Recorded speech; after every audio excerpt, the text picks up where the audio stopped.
tardes, muchas gracias por estar aquí. Dado que el tiempo es breve, la información que traigo es amplia. Pido de antemano disculpas porque lo que vamos a presentar son toda una serie de resultados de lo que estamos proponiendo aquí de medición de la precariedad del empleo en Sonora y en contraste con el empleo en el resto de entidades fronterizas. Me voy a permitir ser muy breve, particularmente en la primera parte. La idea, el objetivo de lo que les voy a plantear yo ahorita es, número uno, es cómo recuperar una fuente de información muy importante que tenemos ya en México para la medición de los aspectos relacionados con el mercado de trabajo, un aspecto o un tema que a toda la población interesa, preocupa y ocupa.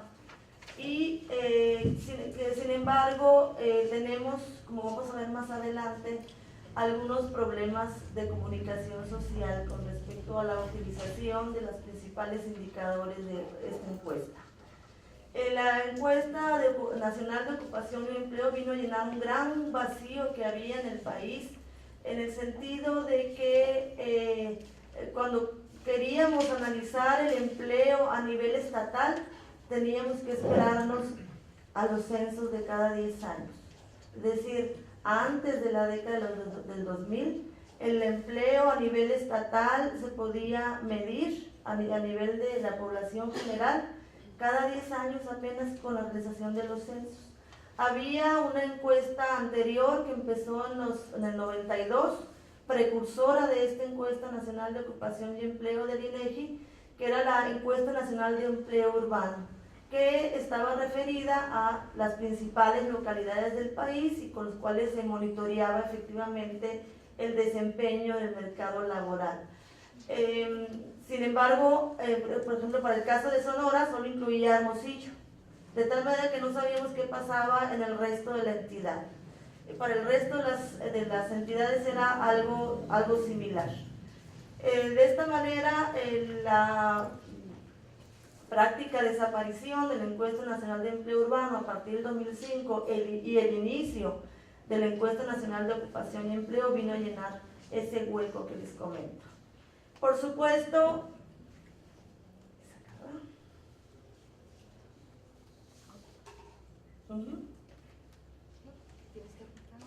ahí está, a ver, ok.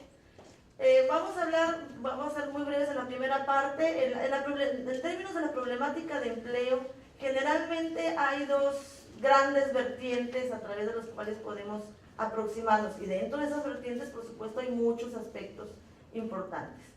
Uno es la preocupación siempre por el volumen de la ocupación. En el volumen de la ocupación, nuestra pregunta generalmente es ¿cuántos empleos hay? ¿O cuántos trabajos hay para que la gente los pueda desempeñar? ¿Cuántas personas se ocupan, o sea, realizan un trabajo para el mercado? Y por supuesto, su contraparte, ¿cuántas no se ocupan? ¿Dónde ocurren esos procesos de ocupación y desocupación? ¿Qué características tienen las personas que se ocupan o que no se ocupan? Esas son, digamos, las vertientes o cuestionamientos o problemáticas principales del empleo visto desde el volumen de la ocupación. Y ahí generalmente el foco de análisis generalmente se va al problema del desempleo, temática que por supuesto atraviesa al mundo moderno, no solo en la región ni en el país, sino a nivel mundial, ante la carencia de empleos en la mayor parte del mundo, ante una recomposición o reconfiguración de la economía mundial, global, que ha hecho que una buena parte de la población que aspira a realizar algún empleo, alguna ocupación remunerada, no lo pueda hacer.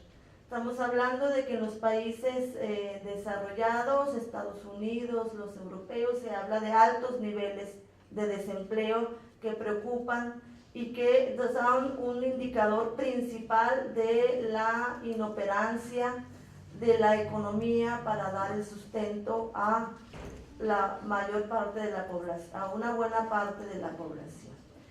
En el caso de México, hablar del desempleo es, por supuesto, importante, pero como vamos a ver más adelante, es más importante hablar de la otra vertiente por la cual se puede ver, estudiar la problemática del empleo, que es la calidad de la ocupación.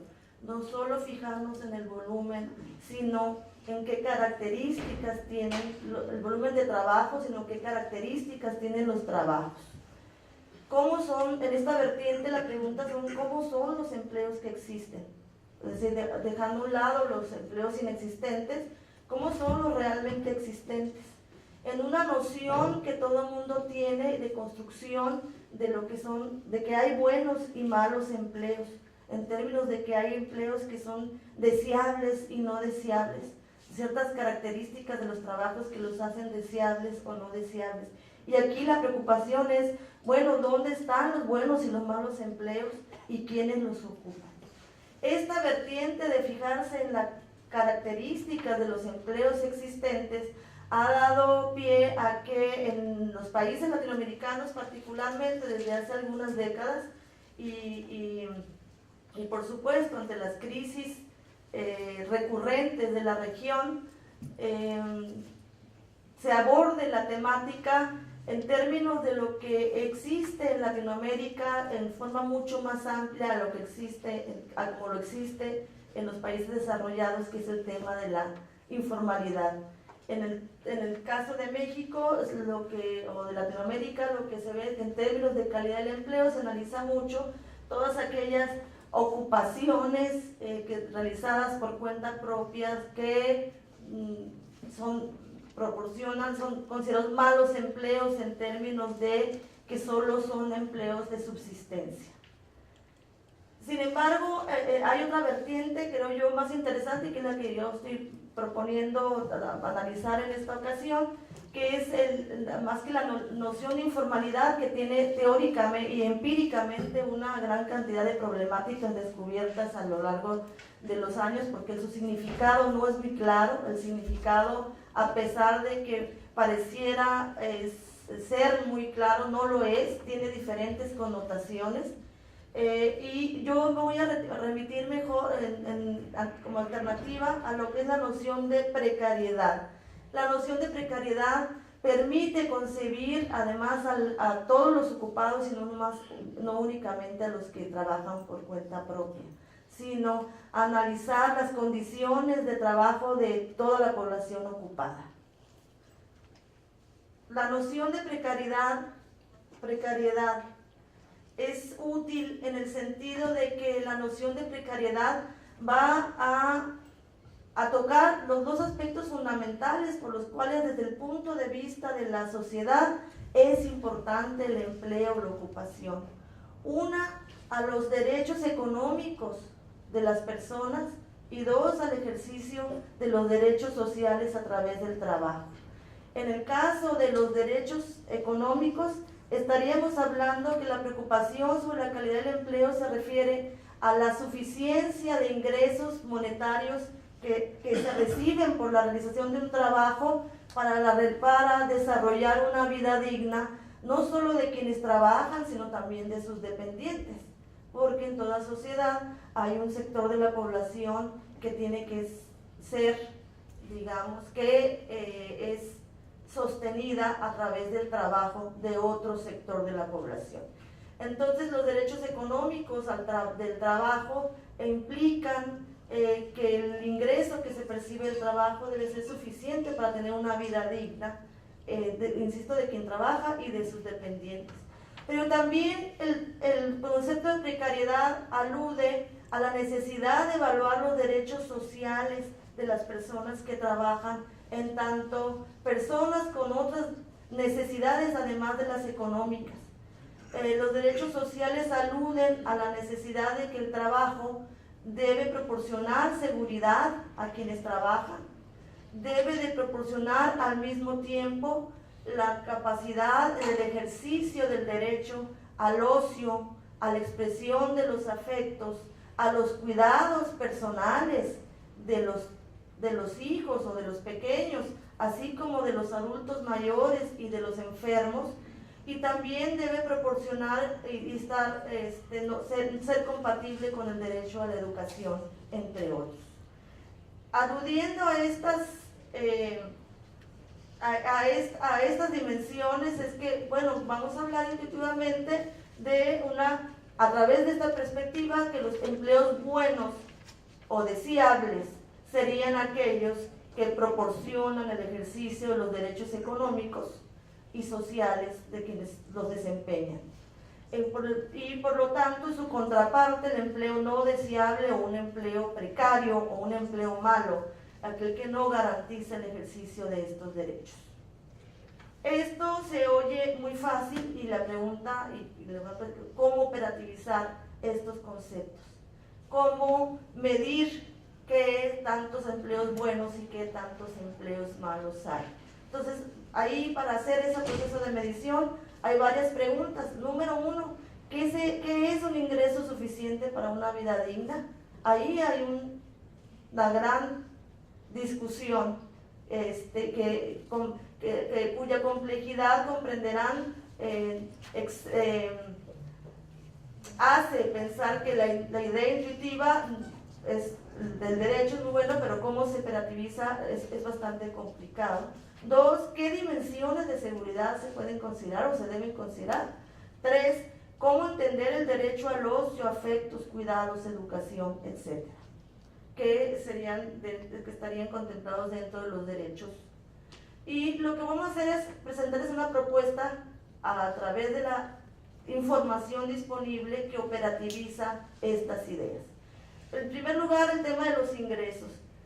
La primera opción tradicional, de hecho, la Encuesta Nacional de Ocupación y Empleo generalmente reporta sus resultados en términos de población ocupada que gana no sé qué tantos salarios mínimos. Sin embargo, ya nadie sabe, creo que ni la Comisión Nacional de los Salarios Mínimos sabe para qué sirve el salario mínimo. Nadie sabe qué se compra o no se compra con el salario mínimo. Esa medición se ha perdido desde hace mucho tiempo y automáticamente medio se actualiza con cierto nivel de la inflación, etcétera, pero en la práctica ya nadie sabe qué significa el salario mínimo. Por lo tanto, proporcionar la información en esos términos de ingresos es pues muy descontextualizado. En contraparte, yo estoy proponiendo para esta medición considerar, retomar un trabajo que ya está realizando otro organismo, que es el Consejo Nacional de Evaluación de la Política Social, que es el Coneval, que hace una medición de lo que lo denomina la línea de bienestar, que tiene estipulado o medido la cantidad mínima de recursos monetarios requeridos para satisfacer las necesidades básicas de las personas. Por necesidades básicas de las personas se refiere la cantidad mínima de alimentación, transporte, educación, vestido, etc. Cantidad mínima necesaria para no ser considerado pobre. Así de simple. No es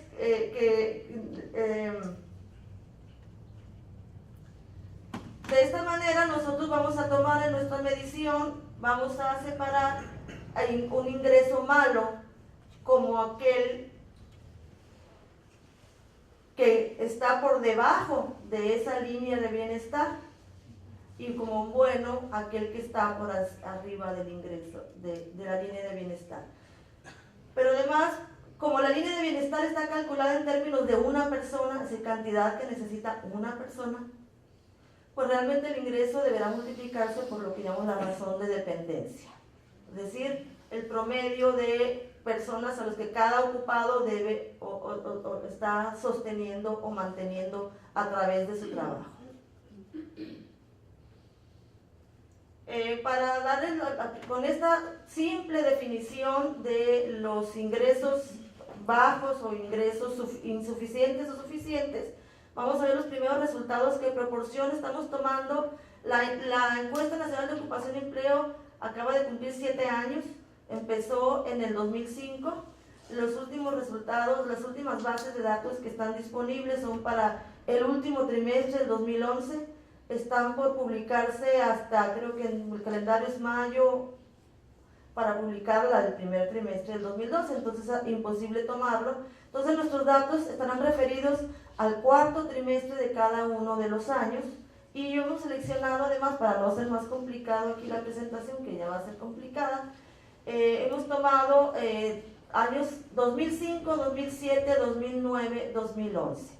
Las elecciones, bueno, son de cada 2 años, digamos, pero además permiten medir como cierto efecto antes de la gran crisis del 2008 y después de ella.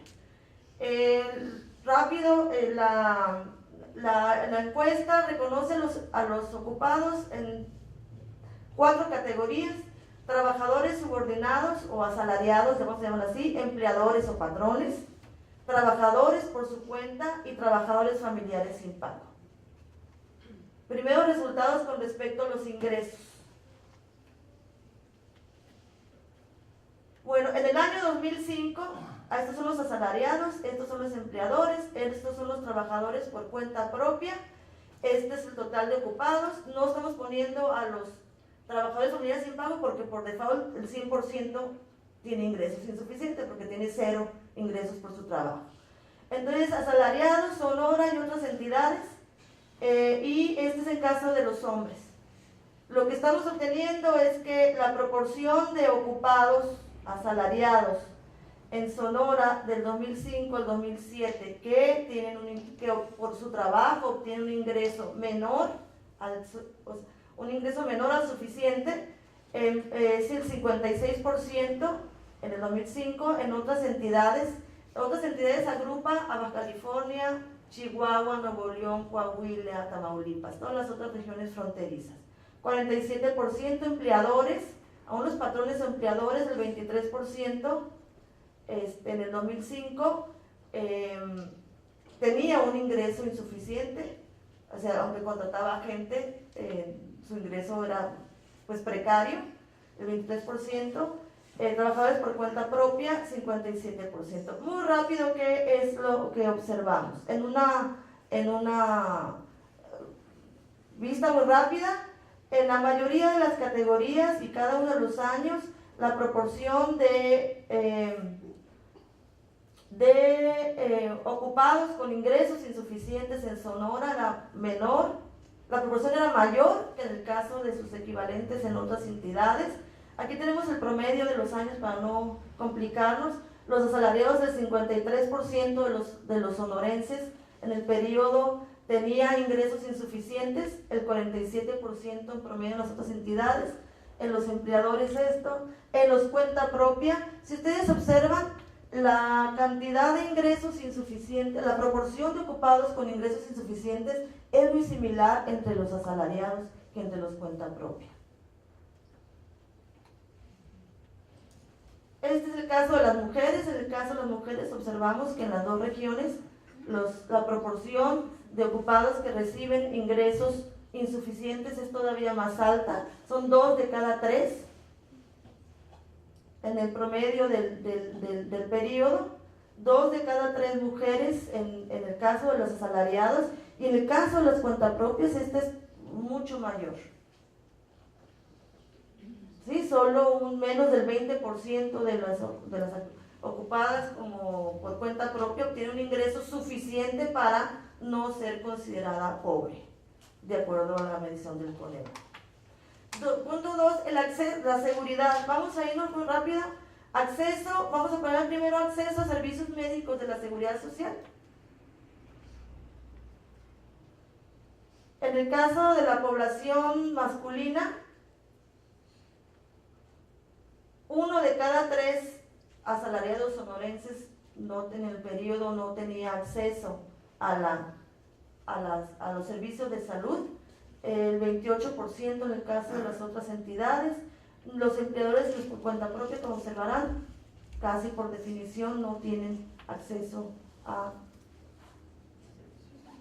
servicios médicos de la Seguridad Social.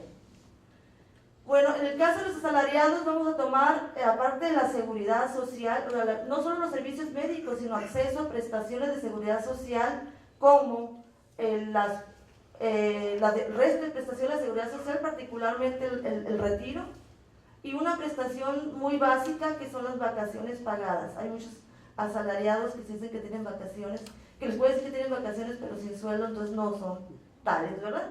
Entonces vamos a considerar como seguro quien tiene acceso a servicios médicos y demás prestaciones.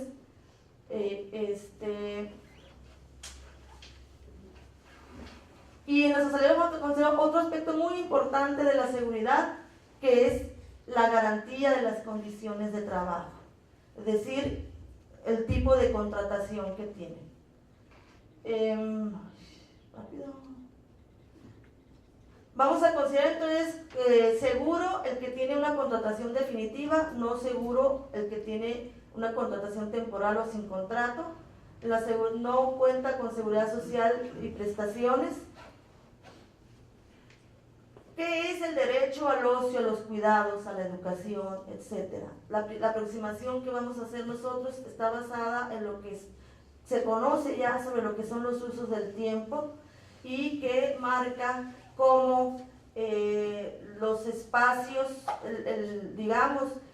los tiempos dedicados a la producción para el mercado siempre está en competencia con el tiempo dedicado para las otras necesidades personales y familiares y sociales de las personas. De esta manera, el indicador que vamos a tomar es la jornada laboral. Y vamos a marcar muy contrastante también, jornada razonable, la de hasta 48 horas, jornada no razonable, la de más de 48 horas.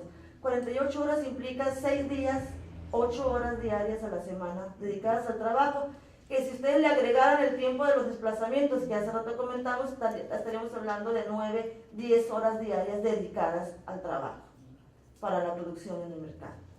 Entonces, vamos a proponer para analizar un índice de precariedad que toma el valor 0, 1, 2, 3 y 4, dependiendo de 0 son los buenos trabajos, los que tienen satisfecho todo, tienen ingresos suficientes, jornada menor a 48, contratación definitiva y acceso a la seguridad social y prestaciones. Y 1, 2 y 3 marcará los empleos precarios dependiendo del número de condiciones precarias que tengan. El resumen para los periodos contemplados es, aquí en la curva de arriba, es el caso de los hombres en Sonora, en el 2005, el índice de precariedad, en el 2007, en el 2009, en el 2011.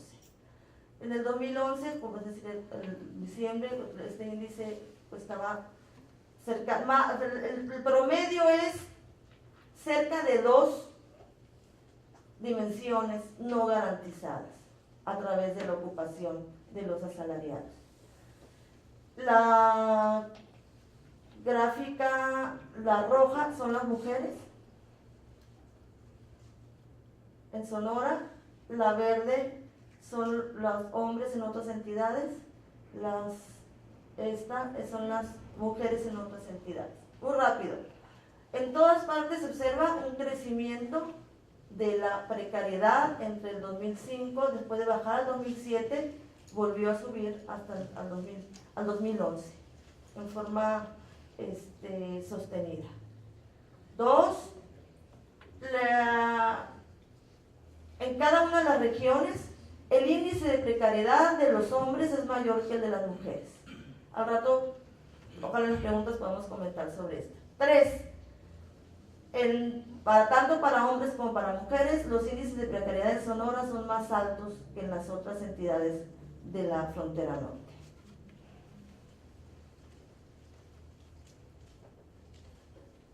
Por grupo de, ¿cómo se ve la precariedad por grupo de edad? Muy rápido. Aquí tenemos ahora Sonora hombres, Sonora mujeres, otras entidades hombres, otras entidades mujeres. Muy rápido les comento lo que significan estas gráficas. Número 1, los índices de precariedad más altos están entre los grupos de edad de 14 a 19 años y de 60 y más años. Los índices de precariedad más bajos están de 30 a 60 años. de 20 a 60 años, particularmente de 30 a 60 años de edad. Esto significa que los jóvenes están teniendo, si acaso, acceso a ocupación. Esta ocupación es pues la más precaria. Estamos hablando de índices de precariedad de más de 12, de índices de precariedad mayores promedio a 2. Igualmente la población de mayor edad. Escolaridad, muy rápido, primaria incompleta. Existe una gran, en todas las regiones para los dos sexos existe una gran relación entre escolaridad y precariedad, donde si bien la educación media y superior no garantiza que los empleos en general, todos los empleos no sean precarios, sí tienen un índice de precariedad significativamente más bajo que el de los otros grupos, tanto para hombres, para mujeres en las dos regiones. Por sector económico, muy rápido, los mayores índices de precariedad en las dos regiones, para hombres y para mujeres en sus respectivos, están en la agricultura, donde el índice es de 3, el promedio es de 3, y otro sector que es el de los servicios personales, otro sector que es el de los restaurantes y servicios de alojamiento. Muy rápido, los menores índices de precariedad se encuentran, ¿en dónde se encuentran?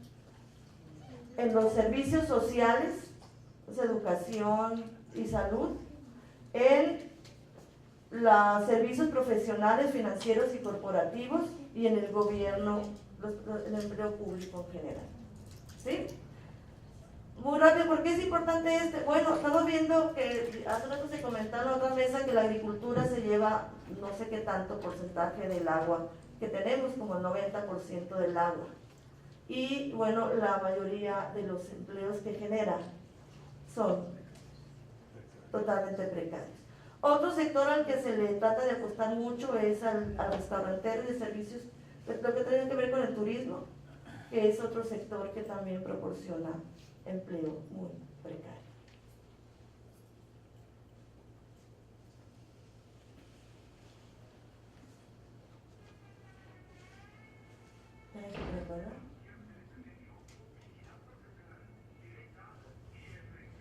Bueno, por tipo de unidad económica,